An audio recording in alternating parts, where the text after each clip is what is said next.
Hey everybody, welcome back to an all-new episode of 10 to Life with me, Annie Elise. As a reminder, before we get into today's case, I am going on live tour and I am so excited because I'm going to be able to deliver these cases to you guys in person, sitting down. We have exclusive cases we'll be doing, Q&As, a lot of interesting stuff, but tickets are limited. They're almost gone. So we're coming to a city near you. We're going to like Phoenix, San Diego, Salt Lake City, Denver, some others. So you can get all of the details at annieelise.com. Go to the events page. It'll show you the cities, the dates, the links to the venues so you could buy tickets. It's better to buy the tickets through those links than going to Ticketmaster or StubHub because resale is like not the move. I think you can get them as easy as like $29 direct.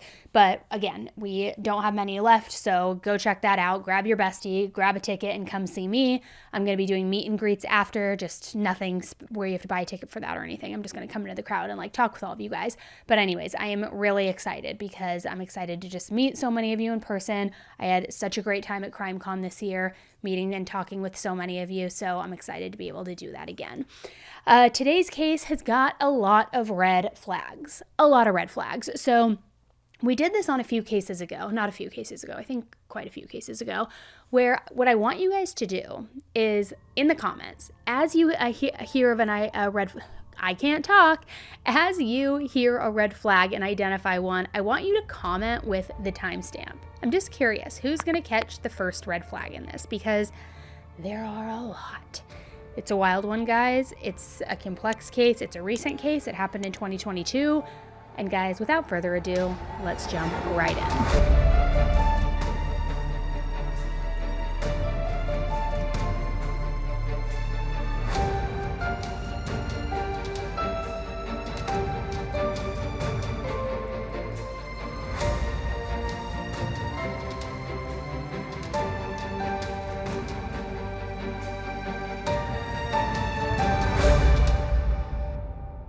One of the questions I get asked all the time in the comments is how I manage everything. Do I ever sleep? Between work, being married, having 2 toddlers running around, all of the things. And I'm going to be honest with you. It's not easy. It's really, really difficult. I have a very difficult time managing everything that's going on in my life.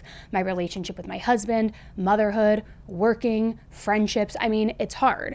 So I'll be honest, whenever I feel like I need to reset or recalibrate, I talk with my therapist, who really just helps ground me and helps me realize what priorities I should be focusing on to get the most out of all of the relationships and all of the things that I'm juggling. And now I've started using BetterHelp for therapy, which has been so beyond helpful and who is also today's sponsor. Now, BetterHelp connects you with a licensed therapist who is trained to listen and give you helpful, unbiased advice. First, you go to their site. You can use my link, betterhelp.com/10tolife. You answer a few questions, and BetterHelp will match you to a professional who has years of experience helping people with struggles just like yours. And you'll be matched to a therapist usually within 48 hours, so you can get started fast. What I love is that you can call with your phone, your computer, you could do video call, video chat, messaging, whatever makes you feel the most comfortable. Because sometimes it's easier to send a text message with how you're really feeling rather than communicating that face to face. At least for me it is. It's the easiest way possible to start talking to a therapist. So let BetterHelp connect you to a therapist who can support you, all from the comfort of your own home. Visit betterhelp.com/10tolife or choose 10 to Life during sign up and enjoy a special discount on your first month. Therapy has helped me so much and I am a very big advocate for it. So if you're looking to sign up, give them a try. So in 2022, Kirby Carpenter was 36 years old. He had been born in Tupelo, Mississippi to his parents Maddie Jones and Jerry Carpenter, and even though he was born in Tupelo, he was actually raised in Kasuith. Now, I hope I said those right, guys, but words are hard. I'm not good at pronunciating cities, so just take it with a grain of salt. 2 towns in Mississippi, which are about a 45 to 50 minute drive from one another, give or take. So that's where he went to high school until he graduated. Now, being born and raised in the country, he was pretty much always sporting like a flannel and cowboy boots, the gear. He knew how to get more formal when he had to, but if it wasn't absolutely necessary, then he was definitely going to be wearing something where he could easily run around outside and get dirty. Now, if you've never heard of Kasuth before, there's probably a pretty good reason why. It is so small that it's not even considered a city or a town, but actually a village. The population in 2010 was a whopping 209 people. So it's a really, really rural area where everybody pretty much knows everyone, and most of the locals have been living there for generations. Now, growing up somewhere like that, Kirby definitely had a love for all things outdoors and anything that could give him just kind of like this spike of adrenaline.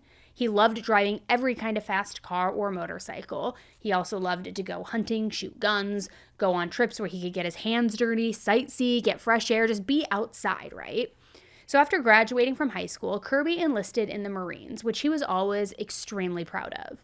After his time in the military, Kirby then really hit the ground running with his career.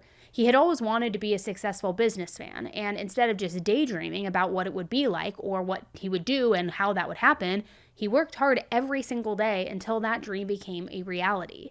He opened up 2 separate businesses, which he built from the ground up, before he then sold them both. He also dabbled a little bit in rental properties, and he was pretty good at it. I mean, he brought in pretty good money. So by 2022, he was the owner and operator of a business called Mississippi Gold, Silver, and Coin Exchange. Now, something that I think is really special and says a lot about Kirby's personality and character is that he never forgot where he came from.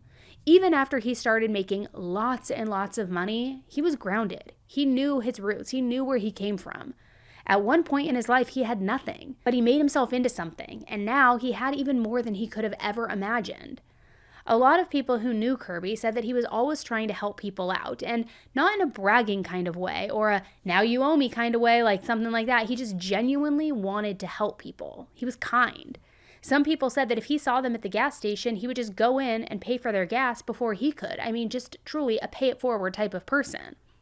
The same thing happened for a lot of people that he bumped into while they were grocery shopping. Just little things here and there that to him, with the money that he was bringing in, was basically nothing. But to some people, I mean, $100 in groceries or a full tank of gas, it could make a huge difference in their lives. Now, as for how he was able to become so successful, well, his friends and family members all joked around that he was a jack of all trades. He was just one of those people who made it look so easy. And really, any new thing that he tried, he was always good at. He was one of those people who kind of left you asking, like, is there anything that you can't do? Do you have to be good at everything? So Kirby was good at a lot of things and had a lot of different accomplishments in both his career and his personal life, and he was proud of them. But the thing that he was proud of the most, above everything else, were his children, having the title of dad. What? What? I got that. What are you saying? Hey, what are you doing?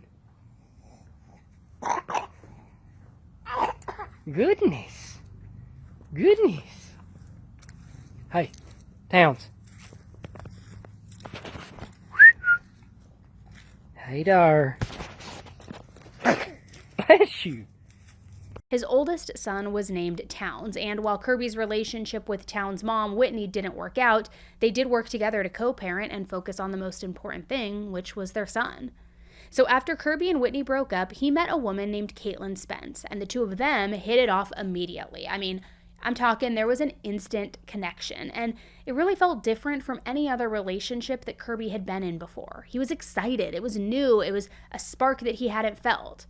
Kirby knew that Caitlin was somebody that he wanted to spend his life with, somebody he wanted to build a family with. Eventually, the couple moved into a stunning property in a community called Dry Creek, which is right outside of Booneville, Mississippi. The property itself sat on 10 sprawling acres, and it was right next to another property that Kirby happened to own, which was another 125 acres. Actually, I think it was 127. So that alone should tell you just how successful Kirby was in all of his different lines of work. I can only imagine how much 127 acres of land would cost. I mean, a lot, right? No matter even if you are in the rural areas, like it'd be a lot, right? But all of that aside, I mean, for two people who loved being outdoors and living this very rural country lifestyle, this was as close to heaven on earth as they were going to get. And after living together for a while, the couple learned some very exciting news. Caitlin was pregnant. Now, Kirby already loved being a dad to Towns, so now learning that he was about to be a father of 2 made him feel just over the moon. On top of that, it was going to be with somebody who he had these very intense, strong feelings for, somebody he was already building an amazing life with. So how much more perfect could it get, right? It's the dream, it's the fantasy. They learned that the baby was going to be a little girl, and they decided on the name Enola. Enola was born in July of 2022, and Kirby, Caitlin, and Big Brother Towns were just absolutely in love with her right from the beginning. After Enola was born, Caitlin's parents, Jeffrey and Karen Spence, offered to come and stay with the family for a week or two to help them, get used to having a newborn in the house, get adjusted, maybe take some of the night shifts off their hands. And Kirby and Caitlin both agreed that having her parents come to town would be very, very helpful. So they gave them the green light to pack their bags and head to Mississippi. There weren't any plans that were super set in stone, but everybody was under the impression that it would kind of just be for a week or two, while Kirby and Caitlin were settling in as a family of 4, kind of getting adjusted, catching up on sleep, that sort of thing. However, Jeffrey and Karen, they ended up sticking around for a lot more than a week or two. And it wasn't just 3 weeks or a month or even 2 months. They ended up staying at Kirby and Caitlin's house for 4 entire months. Now, what's that saying? My dad always says it, actually, which it's like such a dad saying. But what is it? It's like house guests are like fish. After a week, they start smelling or something like that. I probably butchered that. Maybe I should call my dad. But my dad always says it, and that's such a lame expression now that I think about it. But anyways, they were staying for 4 months. Now, it might have sounded perfect at first when the new parents just needed some extra sleep and help with cooking or doing the dishes. But imagine your in-laws, essentially, being in your home for 4 months. I hope my in-laws aren't watching this, but I think that a lot of people would agree that it's not ideal. It could be a little bit intrusive. It could be a little bit overbearing. I love my in-laws. They're the best, and they actually do stay with us for weeks at a time, and I love that. But I mean, coming up on half a year, that'd feel like a lot. So the baby, they had been going together about almost 3 years, not quite. The baby was born in July, and yes, she was staying there. And the mom and dad had came down from Virginia they were going to spend a couple of weeks and help her after the baby was born. And so they did. They spent a couple of weeks, but they also spent 4 months. They never left. I know that Kirby and her both were probably tired of them being there, which I know they were. But it's just like they came and they didn't leave. I'm sure the house with that many acres had plenty of guest room, so I highly doubt that they were on top of each other at all times. I mean, who knows? Maybe it wasn't that big of a deal having them around. I just wanted to mention that because I feel like it's common for family members, to come into town when a baby's born, but not so common for them to stay for 4 months straight. I don't know. I also want to bring it up to just show that they clearly were not in any single kind of hurry to leave. So anyways, from the outside looking in and through social media sites like Facebook, Kirby, Caitlin, and the 2 kids looked to be living a very happy and fulfilling life. Kirby's family was happy to have Caitlin in the family, and they were happy that she was the mother of one of Kirby's children. Kirby and Caitlin never really fought. It seemed like they got along really well, so like I said, all looked picture perfect from the outside looking in. That is until one day when everything unexpectedly took a turn for the worse, and life as they knew it came crashing down. The family had just celebrated Thanksgiving together, and Enola was now 4 months old. Everyone was looking forward to the most magical and wonderful warm time of the year that was right around the corner. This would be Enola's first Christmas, and there's nothing more pure than that during the holidays in like the first year. Their first experience to everything, celebrating as a family, like I said, the warmth of the home, all of those things. Now remember, Jeffrey and Karen, Caitlin's parents, were still staying with Kirby and Caitlin. I couldn't find anything that specifically clarified what everybody's thought process was around this time, like if Kirby was wanting them to leave and Caitlin wouldn't tell them to, or like I said, maybe they didn't mind having the company. I don't know. But I do know that after 4 months straight of being in the house, Caitlin's parents finally decided to pack their bags and head back to Virginia. This was on December 1st. So they left Caitlin, Kirby, and the kids on their own for the first time in months. They decided that they wanted to head back home so that they could be with their family back in Virginia for the upcoming holidays. Now, I'm sure it was a little bit daunting for Caitlin and Kirby knowing that they were going to be on their own for the first time and responsible for everything around the house. But it's not like it was anything that they couldn't handle. I mean, they were all going to be on their own like that eventually. But then on December 2nd, Kirby's mother, Maddie, got a text message from Caitlin that completely turned her world as she knew it upside down. Caitlin texted her and was asking if she had heard or seen from Kirby. Maddie hadn't, and she was confused what Caitlin even meant. They lived together, so obviously Caitlin would have seen him before his mom did. So she figured that maybe his phone had just died at work or something like that. But that's when his mom learned that Caitlin wasn't just trying to tell her that she hadn't heard from Kirby in a few hours. She told her that she had not seen Kirby in days. So she called me. I was helping out at this little store. She called me and she said she first led me to believe that Kirby hadn't came home overnight. And the more I talked to her, she ended up telling me that he hadn't been home actually for 2 days. Well, of course, I got really scared because that's not like Kirby. Like I said, he had his rituals, the way he done things, and I knew he was going to be in his bed at night. And he was going to wake up in his bed in the morning. Which days? That's kind of weird, right? Because Caitlin's parents were staying with her, and so did they notice that Kirby was missing, or did he not say goodbye to them when they drove back to Virginia? Did he leave that day or the night before? It just felt weird that she hadn't heard from Kirby in days. So at first, his mom's mind immediately went to some kind of work deal gone wrong.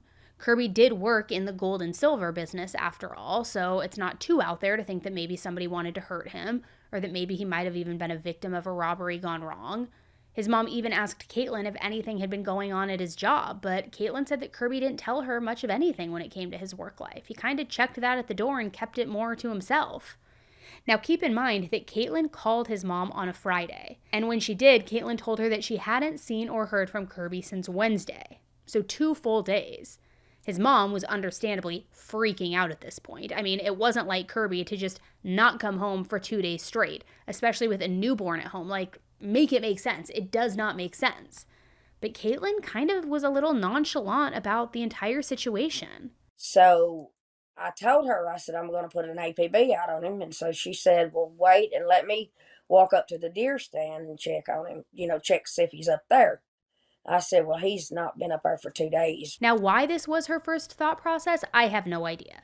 I would think if my husband has been gone for 2 days without sending so much as one text even, then he probably isn't just chilling in the woods getting some hunting time in. And if I found out that he was, I'd be hunting his ass next. I probably shouldn't say that on here, but I would be freaking enraged. Also, it was really cold out. She even said herself that she had to bundle herself and the baby just to go check it out. So it seems unlikely to me that he would just be up there for days without coming home to get his warm winter coat or whatever else he needed to stay warm. But I guess Caitlin was so freaked out that maybe she just wasn't thinking super logically about what might have really happened to Kirby. And then around 30 minutes later, his mom got yet another phone call from Caitlin.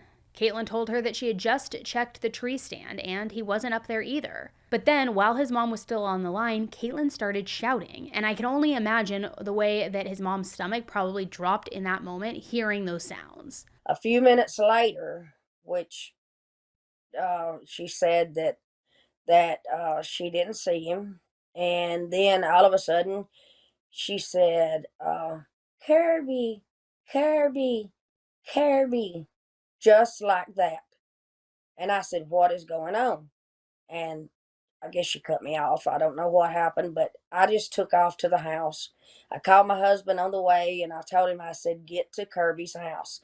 And that's all I could say over and over was just get to Kirby's, get to Kirby's, get to Kirby's. Pretty much the moment they parked and got out of the car, they could hear Caitlin screaming, and it sounded like she was on the phone with 911. That's when they saw her standing over Kirby's body, which was lying lifeless on the ground next to the carport. The whole scene was just really odd. It almost looked at first like Kirby had been doing some sort of work around the house and that a toolbox had fallen on top of him and injured him. But his body was covered up and then the toolbox was lying on top of everything. It was odd.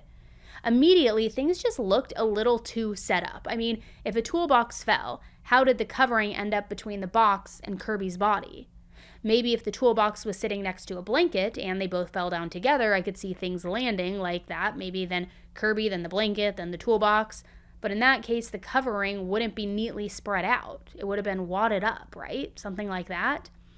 So really, the only way that Kirby could have ended up this way was if he fell, and then somebody covered him up, and then they set the toolbox down, or it fell down on top of everything. Everyone else was kind of stunned and not thinking very clearly. So they didn't immediately consciously register, how off everything looked, how off it was. Kirby's stepdad was the first person to get over his shock, his disbelief. So he, I will say, took one for the team in a situation like this, and he's the one who ended up pulling back the covering to see how badly he truly was hurt. And when he did, Kirby's lifeless eyes just stared back at him. The stepdad also could see blood, and lots of it. It was coming from below his head, kind of in his chest area, which I cannot imagine the trauma of seeing something like that, but it was enough to confirm that there was no saving Kirby. It was devastating. It's something that I live with every day, every morning, every night, 24/7.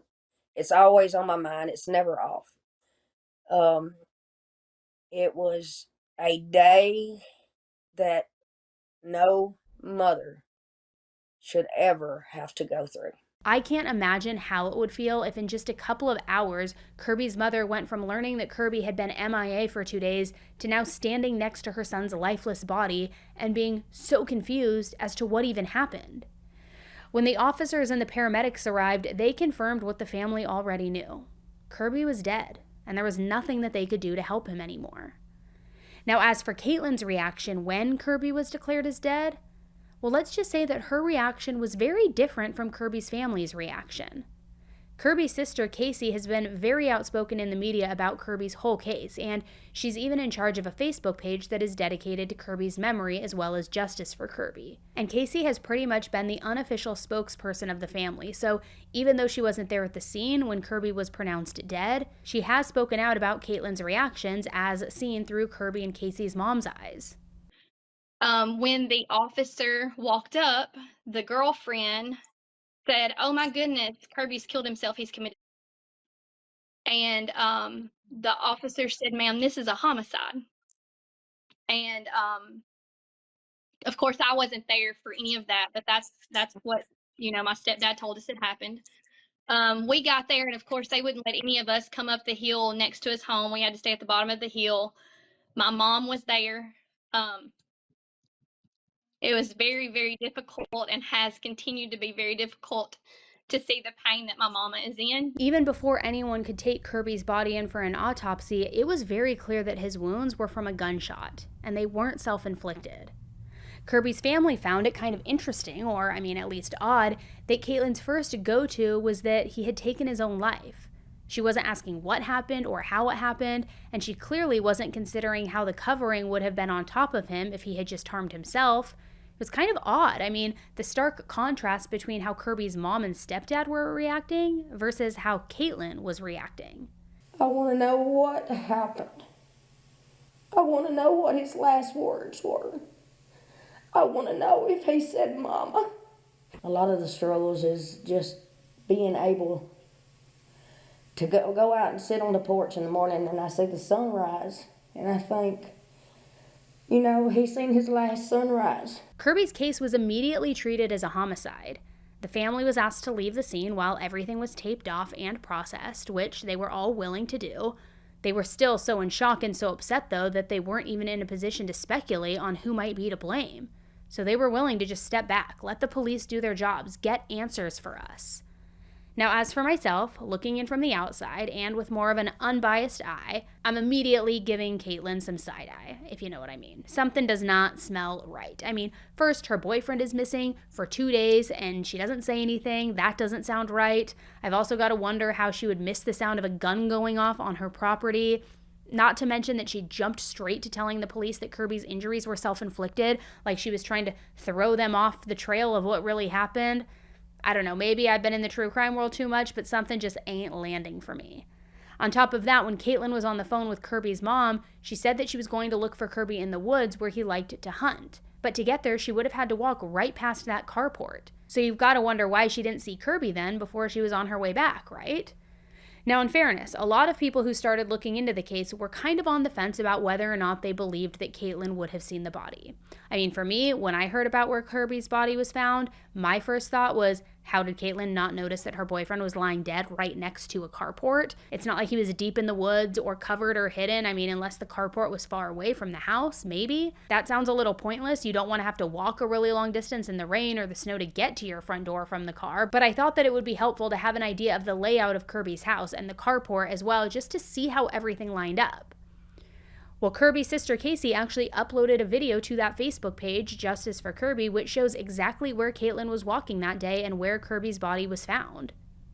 This is Casey. I'm Kirby's sister, and I am going to video the path that the person living in the home with Kirby at the time he was killed says that she took on Friday morning when she was going to look for him. Currently, I'm standing in Kirby's living room. The person told us that that morning as she was going to go out to look for him to see if he was in his deer stand, that she walked straight out this back door, straight up the hill, all the way up the hill, and then to the deer stand. So I'm just going to show you the terrain that she would have had to cross to do that. She claimed that she had her 13-pound baby attached to her, wearing her at the time. It is a little muddy today, so excuse me while I walk through. Okay, she said she walked straight out the door, which is there. Sorry, that's my friend. Straight up the hill. The reason that that is relevant is because Kirby's body was laying next to those toolboxes where they are, about in this area. So if she had looked right, she would have seen his body. But she says that she did not, that she walked directly up this hill that I'm about to attempt to do. And I actually don't know if I can. Okay, as you can see, my attempt up the hill failed. I'm standing on the back porch looking at the hill directly in front of me. You can see where I slid down the hill. I am not able to go up that hill. I have attempted several times since his death and have not been able on my own. And I am of much smaller stature and not carrying a baby. Also, just so you're aware or can see, this is what you're looking at when you walk out the back porch. So, this hill is very steep. Also, behind the air conditioner unit there, Kirby's side-by-side was parked. So, typically, if Kirby went into the woods to the deer stand to hunt, he would have gone on his side-by-side. He would not have walked that distance, nor would she have, in my opinion. But you can see that there is, on down here, kind of a less steep trail that Kirby had made to go up and then over to the deer stand, which is way down there. But of course, had she walked this direction to go up that hill in attempts to look for him in the deer stand, which is what she said she was doing, then she would have been walking directly to where his body laid, which was right here. Said that she came back down the hill this way, that she didn't go back down the big part of the hill that she went up. Again, house, area where Kirby's body laid. She says that while she was walking this way with the baby in the cold, baby had the flu, that she was taking the cleared out path to come back down from the deer stand, which would have been there. And that as you can see how that's nice and clear. And it just zigzags back to the left to get to his deer stand, which is way down there. She claims that as she was coming down this hill, that this is the point where she saw Kirby's boots, which were the house end, not the gas tank end, sticking up from underneath what he was covered with. There's also the fact that his truck was there in the garage. So did she never think to herself that it was weird for his truck to be there but not him? And for 2 days straight at that? I just can't wrap my head around how she somehow missed his body lying on the property for what seems like at least 2 days, or that he was missing but his truck was still there. Something isn't adding up. Now, the weirdest part of all of this was that Caitlin didn't have any real motive to want to hurt Kirby. And before this point, nobody in Kirby's family had any problems with her. Leading up to Kirby's death, were there any red flags, any signs, any fighting between Caitlin and Kirby? No. No, there was none. Even when the investigators went through his phone and everything, there was no arguing right then. No. Not around any of that time, no. It was Caitlin's actions after Kirby's death that even made anybody start to question if maybe she knew more than what she was leading everybody to believe.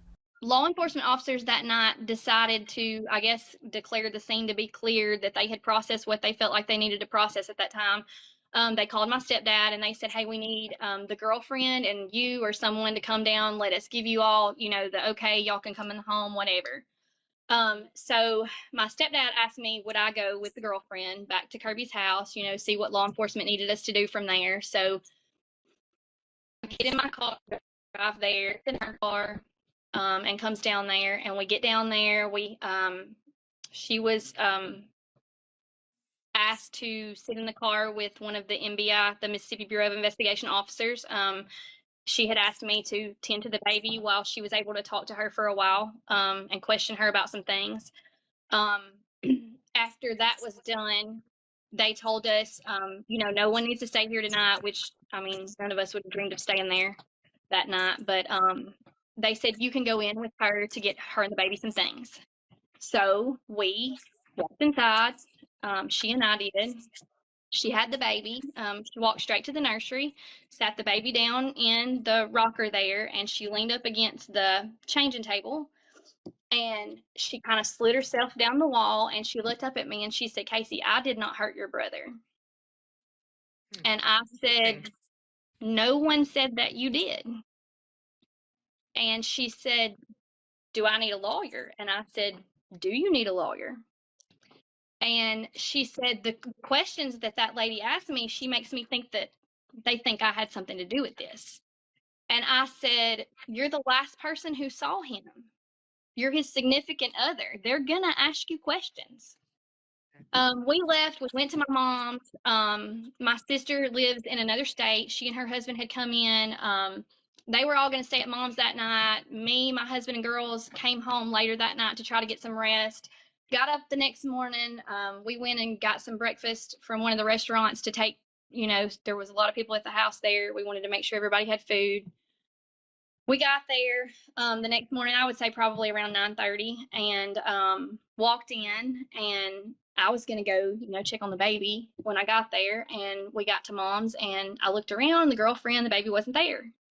And so I went to my sister, and I was like, hey, where's girlfriend and Enola? And she said, well, she went back to the house her parents are supposed to be in here soon. They're on their way. And I said, did they go by themselves? And she said, yeah. And I said, well, is it even safe? Is that safe for her to be there with the baby, by herself? She was like, I don't know. She just said she needs to go meet her parents. I would think that if Caitlin wasn't involved and knew for a fact that she wasn't involved, that she'd be very willing to do an interview with the police and say everything that she knew, to help the police find the killer, right? And it should pretty much be common sense that they're going to interview you and ask you plenty of questions since you were the last one to see him and you were the one to find his body. Not to mention, partners are usually the first person that police will go to with any questions and the first person that they will want to clear. It's nothing personal, it's just how it goes. So shouldn't she want to help them out as much as she possibly could? Again, especially if she knew that there was nothing to worry about or nothing to hide. Kirby's autopsy report confirmed that his cause of death was a gunshot wound, either from a shotgun or from a gun that shot shotgun-style shells. The autopsy report also said that by the time he was found, he had been dead for 2 days. So he had been dead since Wednesday, November 30th. And again, this kind of made Kirby's family scratch their heads with confusion. On Thursday, Caitlin had been in contact with both his sister Casey and with his mom Maddie.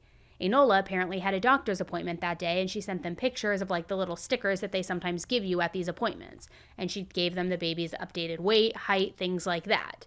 So wouldn't she have said something at that point? Remember if he was missing too? She also had asked Casey and Maddie if they had heard from Kirby that day, but both of them said no, they hadn't. But that was like the end of the conversation. Then on Thursday night, Caitlin and the baby were actually over at his mom's house when his sister Casey was there too. And she claimed that Caitlin never once brought up that Kirby hadn't come home the night before or that she still hadn't heard from him. Just nothing.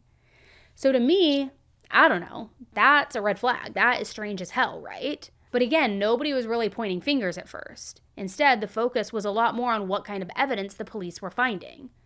The evidence included a receipt from Kroger in the pocket of Kirby's jeans. The groceries that were listed on the receipt were actually in the back of his truck too, so he clearly had been coming home from the store when he was attacked. He just never even had the chance to make it inside the house. Whoever did this to him must have been sitting and waiting for the perfect time when he was alone and when he was vulnerable and when they could strike. Kirby's family and the investigators were stumped on the question of why. Like I said earlier, Kirby was a really kind person to everybody he met. He was generous, he was a friend to everybody. He was also a former Marine, which earned him plenty of respect even from people who he didn't really know. He didn't have any enemies, he just wasn't that kind of guy. Except according to his sister Casey, Caitlin didn't seem all that confused about why Kirby had been murdered. At least not like everybody else was. Her explanation was that it was probably some, quote, meth heads who wanted his money. However, nobody was buying that. Instead, the only somewhat logical reason that anybody else could think of was the one that his mom, Maddie, had initially worried about. Maybe it had something to do with his business and with his wealth. But even that just didn't make a whole lot of sense because why shoot him dead when he's coming inside from the grocery store? I mean, what did that do? It's not like he was carrying all of this gold and silver or his fortune on him in cash while he was out running errands to the local Kroger. Shooting him wouldn't make the killer any richer. I mean, it would be way much easier to break into the house while nobody was home and then grab some of the expensive things that were there, right? Not to mention his body was covered up. Not very many murderers are going to bother to do that. They're just going to flee the scene. His sister Casey even said that whoever covered him up did it because they didn't want to see what they had done. So to her, it felt personal, not like some random attack. None of it added up or made any logical sense whatsoever. And needless to say, it was a confusing time in general, and also a really stressful time. Kirby's whole family was coming together not only to grieve, but also to support each other and plan a funeral. So everyone was pretty much getting together at his mom Maddie's house. That's also where Caitlin and the baby were staying until they were given the okay to go back home. So on December 3rd, the day after Kirby's body was found, Caitlin left his mom's house and told Kirby's family that she was going to go meet her parents at the house where she lived with Kirby. Now remember, her parents had literally just left town the night before Kirby's body was found, but now they were making their way back to be supportive for her. Now obviously Caitlin was a grown woman, so it's not like his mom could have been like, no, you're not allowed to go back to that house that you live in, but she had concerns about it. The main one being that she didn't know if it was safe for her and the baby to be there on their own. He had been killed. What if somebody came back to finish the job? What if they came back to attack her? It might have made a little more sense if Caitlin's parents were already back and the three of them were there together, but Caitlin's parents were still on their way. So it was just going to be Caitlin and the baby sitting at home in a literal crime scene. But Caitlin didn't seem concerned or scared. They just, that night, she was going to stay down there, and I told her, no, you're going to the house. You know, what if whoever done this comes back?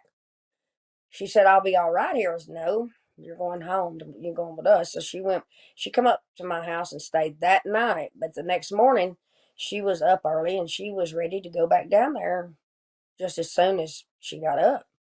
And I'm like, you do not need to go down there by yourself. Somebody's going to go with you. She said, no, my parents will be there in just a little bit. So she went on down there. And it seems that it was like she was not worried about anything. There was never a tear shed from her. Now, I personally think that this was another red flag. However, in the grand scheme of everything that was going on, it kind of got ignored, or at least pushed to the side a bit. Kirby's family later said that they were all just so deep in the grieving process that things that they normally might have questioned or found to be a bit strange were just kind of going over their heads. That's not what they were focusing on. Nobody was thinking straight at that time, understandably. I mean, I can't even imagine. So Caitlin's parents came back to town, and I'm assuming that they were cleared to be back at the house by the investigators, though I can't imagine anybody would willingly want to be there, but that's just me. So by Sunday, which was 2 days after Kirby's body was found, Kirby's family was still trying to gather their thoughts and start making plans for what they were going to do moving forward. The first few days, our crime lab was so backed up. Of course, it took them. We found him December the 2nd. He was actually killed on November the 30th, and our crime lab was so far behind. He had to be at the funeral home for quite a few days. We ended up not having his funeral actually until the 17th of December. Even though Kirby was young, he was only 36 years old when he passed away, he had told his family a bunch of times that he planned to write, if not a legally binding will, then at least a list of his wishes for who gets what to do with the business, and so on. Which I think a lot of people do that. Even if you don't have a will or a living trust, you kind of write down what you would want and hope that that holds up. I mean, life is always shorter than we think it will be, and given how rich he was and how much wealth he had to manage, it was definitely a smart choice. So on that Sunday, his sister Casey and his mom Maddie decided that they would go over to Kirby and Caitlin's house to check in on the baby and get into Kirby's safe. They knew that if he had written down any of this, like he said he would, then the documents would definitely be inside his safe. Now, from what I can tell, this trip over to the house turned out to be the thing that finally made the gears start turning. It finally helped Kirby's family start putting two and two together and give them reason to actually be suspicious of Caitlin. When they arrived at the house, they started noticing things that seemed a little off or different from what they had seen on Friday when they were last over there. The first thing was that there were tire marks in the backyard leading up to the back door. It looked like somebody had pulled up a truck literally to the door, which obviously was very odd. The second thing they noticed right away was that the doorknobs on the doors looked different, like they had been replaced with new ones. Which, okay, not that big of a deal. The tire tracks could have been from the police cars, who knows. There were a ton of people in and out and around the crime scene, so who knows what it's from. As far as the doorknobs, though, they were staying at a house where somebody was brutally murdered and the murderer hadn't yet been found. So if Kirby's death was money-related, it made total sense to switch out the locks, change the knobs, even change out a whole freaking door as a precaution, right? There was a reason to explain all of it. It wasn't until his mom and sister started going towards Kirby's room that had the safes full of his guns, money, gold, silver, that things started to take a turn. And it's worth mentioning that at the time, Caitlin was not home. It was just her parents and the baby. They said that she was out spending some girl time to just relax and get away from everything, whatever, no big deal. I also wanted to mention that on both Friday and Saturday, his mom, Maddie, had actually checked the safes pretty quickly before leaving, just to see if the investigators had taken anything when they were searching the house. And when she looked inside very quickly, she noticed that nothing looked out of place, so she shut it and left, and that was that. On Sunday, though, now they had a lot of problems trying to get into that safe. As soon as my mom approaches the safe room, the girlfriend's dad follows her to the door of the safe room. And I can hear him from the other side of the wall. Like I said, I'm sitting playing with the baby at the time. And I hear him say, "Now, Maddie, this is what I'm talking about. We don't need you down here causing problems." And so I'm like, what is going on, you know? And so I go around the corner and he's like standing in the doorway, you know, kind of talking to her confrontationally, I guess you could say. And I'm like, "Excuse me, how is she causing problems? Like, we have to bury my brother." And he says, "Well, we just don't need any problems." And my little girl was with us. And I don't know if it's because she came up or if because the conversation was kind of becoming confrontational. He said, "Do you want to talk about this in the garage?" And I said, "Sure, I'll talk about this in the garage." So we got to the garage and I'm like, what's the problem? And he said, "Well, we've heard that you guys are saying that y'all think that my daughter had something to do with Kirby's death." And I said, "Well, actually, we haven't said that. And at this point, we hadn't." Right. You know, and I was like, "Well, we haven't said that, and I don't know who told you that." And I was like, "But this, you're not from here. We are. This is a small town. You're going to hear all kinds of crap because that's just how people talk." And he was like, "Well, okay." And mom comes out. We have a long conversation. And then mama says, "Now, can I go back in here and do what I came here to do?" And he says, sure, you can.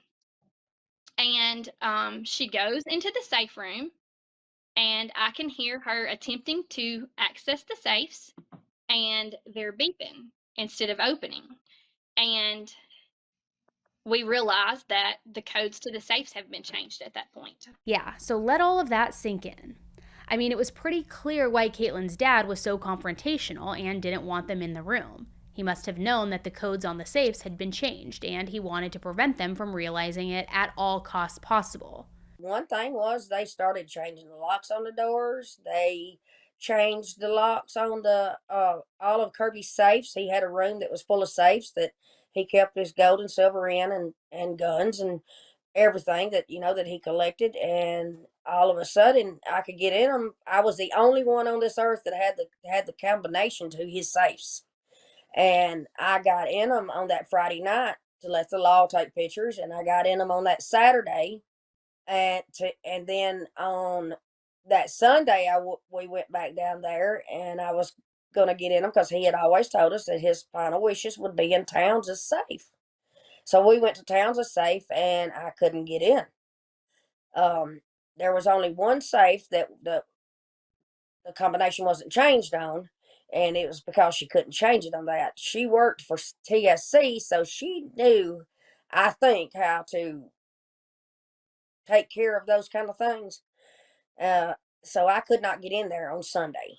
And then I noticed that there was tire prints that were up to the back door, and I asked her dad. I said, "What? Who's backed up to the back door?" So I got to looking, and sure enough, I could tell that there had been some things taken out of there.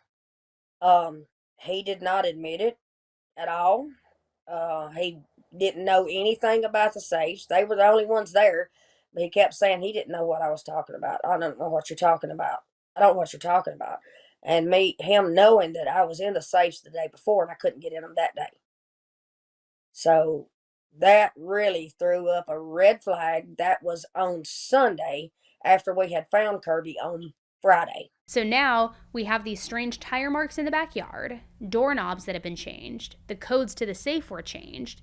It was all suspicious, and suspicious enough for his mom, Maddie, to just straight up go to Caitlin's dad's car and check the trunk. And sure enough, it was filled to the brim with bags of silver that no doubt came from that safe. So that's probably why there were those tire marks leading up to the back door, if I had to take a guess, to back it up, because that is heavy. I mean, shady things were happening. And to make everything worse, or at least even a little bit weirder, Caitlin's dad, Jeff, was also just being straight up rude. At one point, he even said, "We are showing you all grace. After all, you are in our home." Okay, guys. Now, the first time I heard that, I thought that maybe Caitlin and Kirby had owned the house together since she and Kirby were in a serious long-term relationship. Maybe he was calling it our home because he figured it was his daughter's home now since Kirby was gone. Except as far as I know, Caitlin's name wasn't even on the house ever. It was Kirby's, and Caitlin was just living there. Again, I could be wrong about that, but the way that Kirby's family described it was like it was solely Kirby's property. So again, it just seemed like something weird was going on here. And the following day, his mom, Maddie, went and got an attorney, and she was named the administrator of Kirby's estate.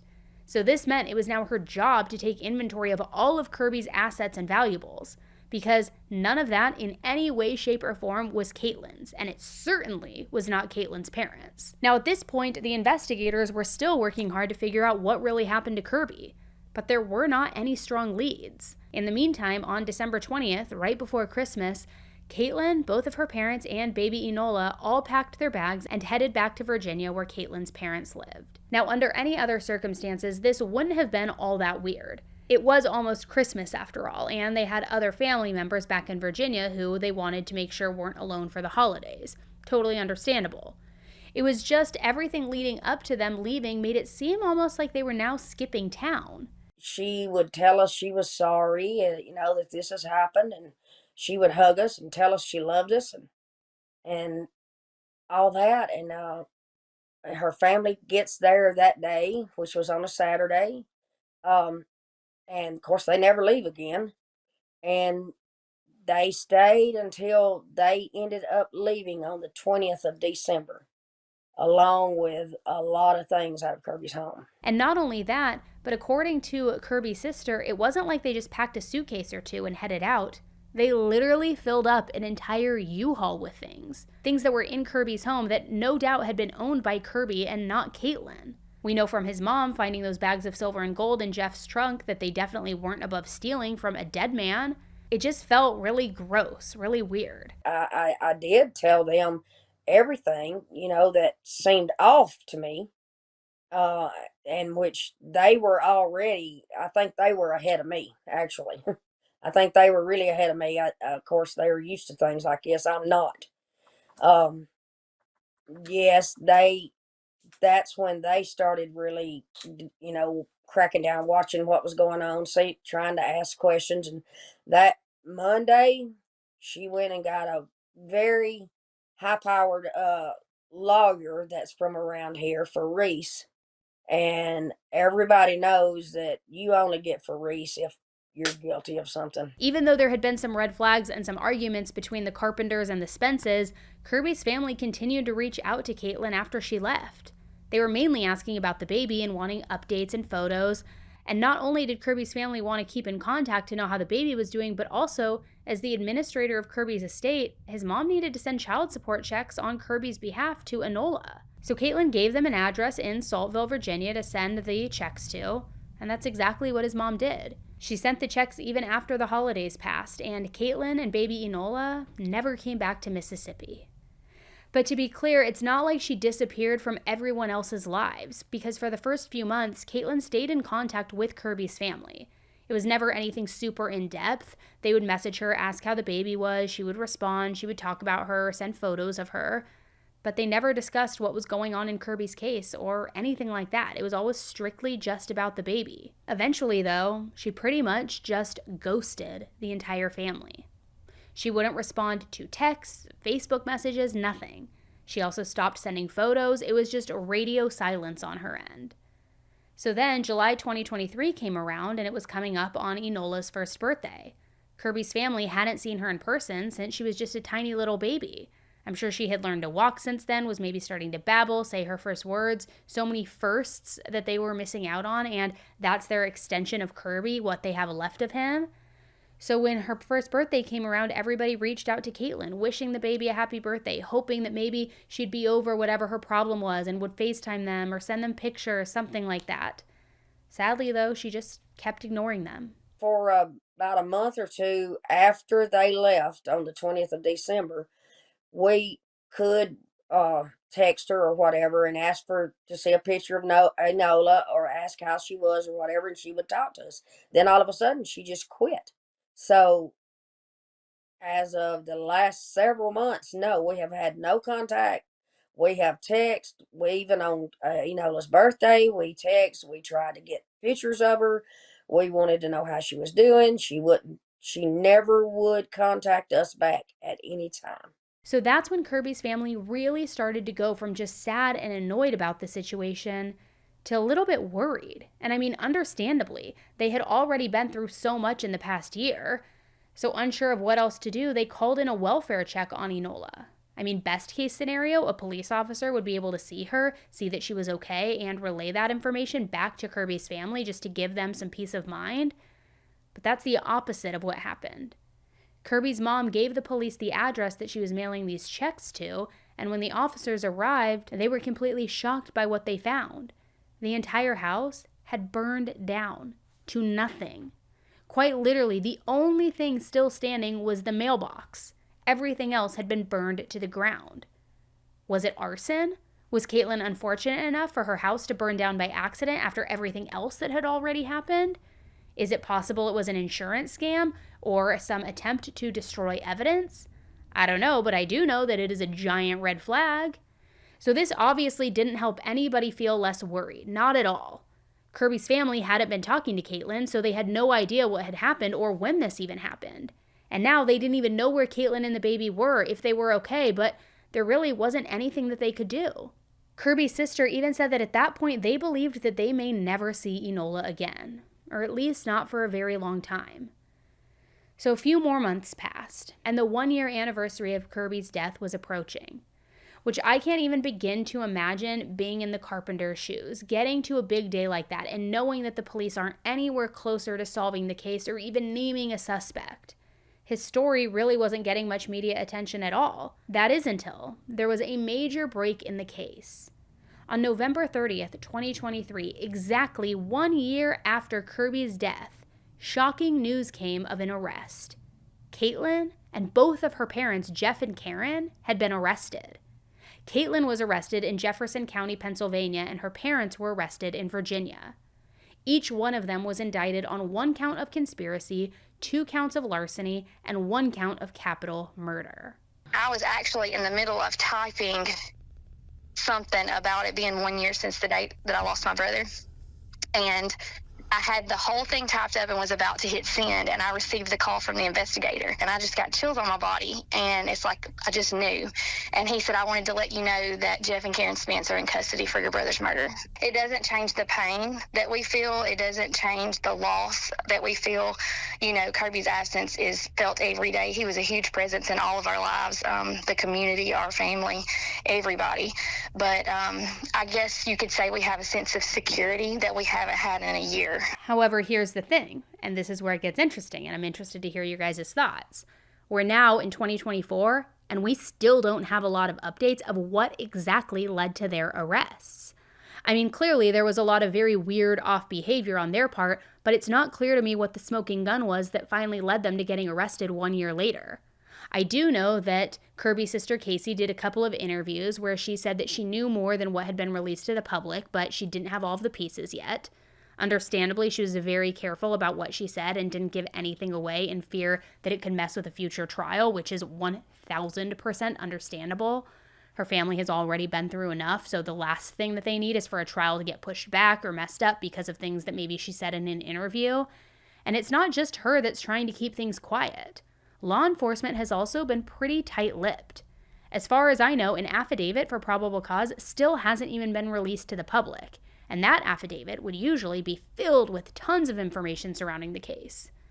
So that said, a few little things here and there are starting to come up about Caitlin's past and the backgrounds of her parents, specifically Jeff. Apparently, Jeff was pretty well known in his neighborhood for not being the most honest and honorable man. A few years before the murder, he even got in trouble for stealing from a local farm. So like I said, not the most upstanding guy. And based on what we've heard from Casey about his actions after Kirby's death, stealing all of the silver and all of that, I mean, it definitely adds up. It also recently has come up that a few weeks before they were all arrested, Jeff bought a house in Pennsylvania, in all cash. I don't know for sure, but I would guess that that home was probably where Caitlin was living since she was arrested in Pennsylvania. I also obviously don't know for a fact how Jeff got the money, but something tells me it probably had something to do with Kirby, whether it was from the things that he stole and then sold, allegedly of course, or something like that. Now, as far as I know, no trial dates have been set or anything like that, but I will be extremely curious to see how all of this plays out, and I am especially curious about what evidence is going to be presented. If Caitlin and her parents are found guilty for all of the charges against them, they could be in prison for life. For the conspiracy charges, they're looking at up to 5 years in prison. For the grand larceny charge, up to 20 years in prison. And for capital murder? Well, in the state of Mississippi, a capital murder charge could get them the death penalty. Now, since we don't really know a whole lot else regarding the arrest, we don't know what the investigators are thinking that the motive for killing Kirby was. But Kirby's mom, Maddie, firmly believes that it was for his money. What my son had worked for all his life, I think, was the motive in this case. They stole a lot of things from the house, including gold and silver. They took a lot of things from the house. Which that's just a tale as old as time, right? You get the money, you get the house, you get all of the things, but if it is for that, I mean, why not be more careful with it? Why be so reckless and sloppy? Get married first. Be entitled to that. Something feels weird unless they needed a quick buck, unless the dad stole and he got caught stealing. I don't know. What do you guys think the motive was here? The parents were staying with them for 4 months, so did they see how great the life was, the lifestyle, and they wanted that all for themselves? I don't know. But again, there wasn't any sort of legal marriage to where it would be entitled to go to Caitlin. I don't know. Right now, Kirby's family is still working on healing, preparing for what I'm sure will be a very long trial process. And more importantly, they're also working on getting custody of Enola and bringing her home. Yes, we are praying. Praying very hard. Yes, I am in the process, and yes, I am going to do everything I can to get Kirby's baby home and teach her the right kind of way to live. I can't imagine monsters raising my baby. The monsters took my son. Of course, they are going to be in jail. They're going to be in jail for a long, long time. But Enola should be here with her family that loves her. She should be here with her brother that loves her. He has not got to see her since then. And, he does ask about his baby sister. And he's a very smart 5-year-old. Very, very smart 5-year-old. You don't get anything past him. She should be here. Yes, we are going to do everything in our power to get her home. How do you deal with explaining to her what happened? I mean, making sure that Kirby's memory is alive, she knows about her father, sees photos and videos perhaps, but at the same time, learn about what her mother has done. So that is going to be very touchy. I don't really know exactly how we're going to do that. We're going to raise her to know her dad. We're going to let her know how happy he was to have her. We're going to let her know how much he loved her. We're going to let her know what kind of man her daddy was. We want her to be proud of the man that was her dad. As far as being able to tell her what happened, that's probably can't even be answered now. It'll be a long time down the road. What's interesting to me about this case is that you have a female defendant who committed this crime, but then also her 2 parents who are arrested in connection with the same crime. You're a mother, you're a parent. How do you feel about that? That these 2 parents worked alongside their daughter, allegedly, to murder your son? Well, so that's a hard question. That is a hard question. I cannot comprehend it simply because I don't have that kind of evil in my heart. I don't understand how it could even happen, much less a mother and daddy and daughter with a brand new granddaughter take that child's daddy away from her. If you love the child, you're not going to do that to that baby. He was a big light in our lives, and he's still shining. Oh, Kirby. Kirby he was great. He was a great guy. He was always happy. He was a hard worker. He was a risk taker, entrepreneur. He was like a jack of all trades and a many of all. He was good at all of them. He loved his family. He loved his friends. Most of all, he was in love with his 2 little kids. Everything he done for them. He always would say, "Well, look what I got for Towns," or "Look what I've got to put up for him," or things like that. He was good with people. He met people anywhere he went. He always left with another friend. He was just great all over. As far as meeting people, being good to people. I've had people to tell me since all this tragedy has happened that they've been in the service station or something. They were running low on money, and he's paid for their gas, fill their tank up with gas, or they would go to a restaurant or something and go to pay for their food, and somebody would tell them, Kirby's already paid for it. And he was always good about stuff like that. This case is just so tragic on so many different levels, and it's just so insane to me that the people involved really thought that they were going to get away with everything. Even more insane is that there really isn't a big motive other than some of Kirby's valuables that were in the home at the time of his murder. But I mean, was that really worth it? That money surely would run out sooner rather than later.